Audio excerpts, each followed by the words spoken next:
Всем добрый день, меня зовут Майя, я с компании Appnext. Родилась в Минске, последних 27 лет живу в Израиле, мне 28. Как слышите, как понимаете, не могу хорошо маме объяснить, что делаю, так что вам, с вашего разрешения, презентация будет на английском.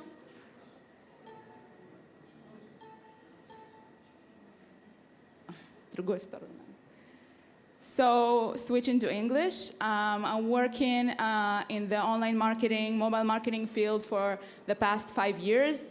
In the past 2 years, I'm working at Appnext, helping app marketers actually direct app developers to refine their marketing strategies and re-engagement and reach scale.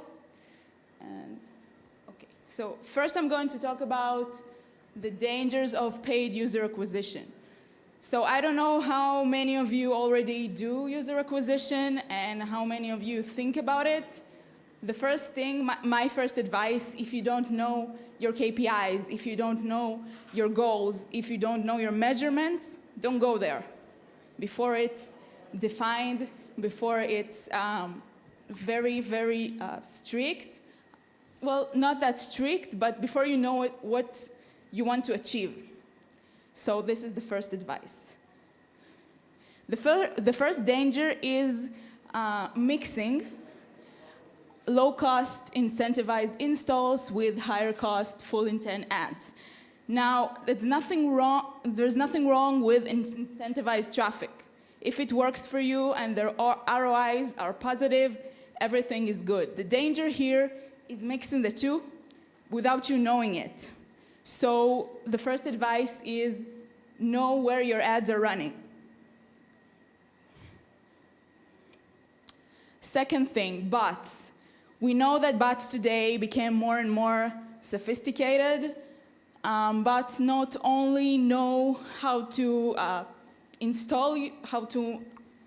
create new users in terms of a lot of installs, but they also do in-app engagement. How do you find it? First of all, know where your ads are running. I cannot emphasize this enough. And dig deep into the metrics and dig deep into the analytics. A few advices how to find it, how to know that these are bots and not real users. First of all, look for consistency. For example, click install exactly every X seconds. Many install came from the same IP or something that's device ID related. Just dig deep and look for patterns. For example, if the bot is doing in-app engagement, it will stop at a certain point. And you should be able to analyze the data and know what is this point that it stops there. Next thing, organic install hijackers. Those are real users. This is like the new evolution, the new step of fraud. Those are real users, and the engagement rates are very, very high. So what is the problem? The problem is, it's called last click attribution fraud. It's a very hot topic in the industry right now. How do you identify it? You just identify it by low conversion rates and exceptionally long or exceptionally short mean time to install. And of course, you compare it to your organic traffic. If it looks very similar, it's probably the same. Not all is bad. The tips I can give you is first work with the right service providers. If you cannot create data or analytics, outsource it. There are companies like Cyberint and Forensic that can do the work for you. Data is knowledge, so don't be cheap. Choose your attribution partner that is right for your app, that is right for your goals, and pick the right media partners that could be accountable for their traffic. And transparency, of course, see the ad unit, see the user flow, no incent. Of course, if you want to run incentivized, that's okay, but just know it. And make sure the ads are viewed.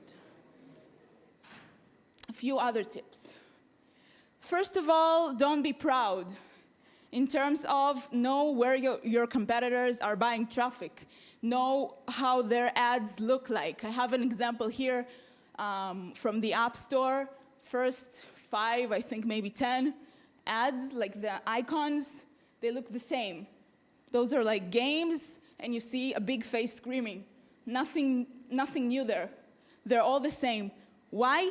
Because it works. This is a funny cartoon, I don't know if you can see it, about naming the new mobile game. And the manager says, you know the drill, just pick 2. That sounds cool. Clash of something, you know. And don't be proud, use analytics like Sensor Tower or App Annie that could give you real insights about your competitors. And as I said, knowledge is power. The next advice related to creatives. Now, I know that maybe you created a cool app, maybe you created a cool game with very good art, but the creatives function is to bring users. So the ability of a good campaign to be successful over time, as you can see it, it's only by refreshing creatives. This is media, and media wears out throughout time. So as you can see on the blue line, the campaign's performance over time gets better as the creatives are changed frequently. Personalize. Now, I'm not talking about audience targeting. I know all of you know it. I'm talking about personalization in terms of language and in terms of culture. So I know that you probably translate your ads and, you know, depending on the country, you run your campaign. However, you should also consider the cultural changes of the countries that your campaign is running. Pre-qualify. I know that there are a lot of trends in the creative. For example, you have playable ads. It's very popular now with the games industry, and it's not working for all of them. Like from my experience, from our experience, from what we see, it's not necessarily relevant to all games and to all apps. On the left side, you have video ad. This is something that works. This is something that still works, and it's proven to be working over time. Return of advertising spend. You should get the full picture of your spend. One of the guys here in the panel mentioned it, that you should have really good analytics. You should really invest in analytics.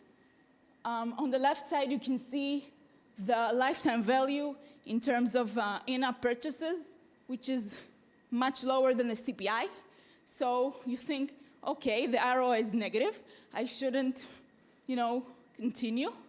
And on the right side, you can see the addition that you gain in revenue when you monetize the app. And those are the same users.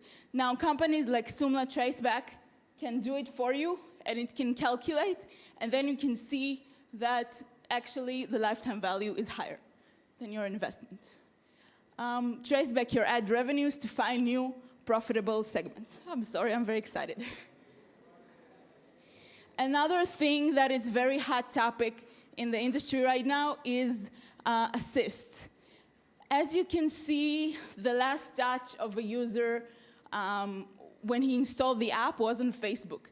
However, his journey before is also something that you should consider in your next campaigns. So first of all, he saw the ad on Twitter, then he saw it through AppLovin, then he searched it without downloading, and in the end, he downloaded from Facebook. And there are companies like AppsFlyer that could really show you the user flow before he installed it. So this knowledge is also valuable.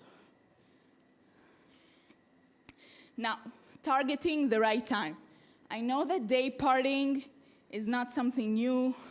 I know there are a lot of marketers, for example, in India, they stop their campaigns on weekends because they don't use Wi-Fi on weekends. They use it only in the office. Or in Japan, a lot of marketers target the time people spend on the metro on their way to work. So it's not really new. However,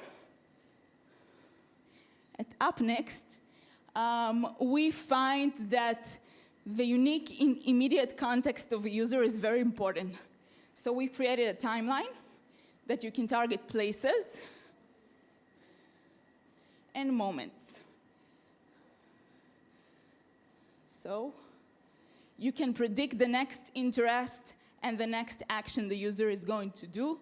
For example, at 7 a.m., the user used a few times fitness app, then we know that he might want to engage within the app he already has, or to install a new related app, like a competitor. And we have a few more examples throughout the day. As you can see, maps and navigation, games, food delivery at noon, that could be really relevant for your users. Now, the way people experience apps has changed. We see apps that are a lot different than what we've seen before. Let me give you a few examples. The pioneers, WeChat, about 800 million daily active users.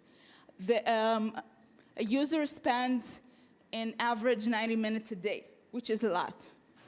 So what they did is they created one macro app in which they can do, they can order a taxi, buy train tickets, book a hotel, and all in one app. Or, for example, Uber, which is bringing the experience to every mobile app. Uber is basically everywhere. You can see it, for example, within the United Airlines app. You can book an Uber, or in a navigation app, or in messaging app. They are everywhere, and they understood this trend. The common thread is context and services should be unbundled from apps and united into one platform rather than an app. So this, before I end, this is a small teaser for our product that we are going to launch next month. It's called Appnext Actions. Your app is a platform. Seamlessly connect user to their next action.